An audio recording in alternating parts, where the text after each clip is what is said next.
Muslims live there. So how did Muslims first aware that Muslims live there? So how did Muslims first discover America? Is there any proof? You will be amazed by the answer, and after you watch this video you will agree that Muslims really were the first to have discovered America. Let's begin. Let's go back to the 1st century after the Hijrah. There was a person who lived in the time of Caliph Omar. His name was Imam al-Shabi. This scholar made an extraordinary claim. Abu Bakr al-Khalal recorded his words in a book. There are slaves of Allah who live further than Al-Andalus. They are at the same distance to Andalus as us. They are undoubtedly obedient to the Creator. The grounds are covered in rubies and diamonds, and their mountains are filled with gold and silver.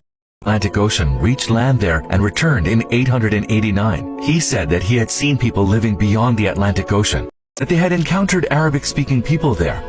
This shows that Muslim people were already living there.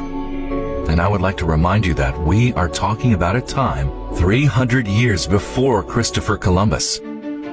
In his book, these engineers built through numerous durability tests, and at last a ship worthy of the task was built in Morocco and Andalusia. This tells us that there were Muslims that had migrated and settled there before Columbus arrived. Her family, who came from the Andalusian elite, had preserved these documents for years. She was worried that the Spanish might destroy these documents, so she gathered them and published them in a book. In this book, titled Africa versus America, she portrays all the details that prove that Muslims were present before Columbus arrived. In fact, the BBC interviewed Louisa Isabel in 2001.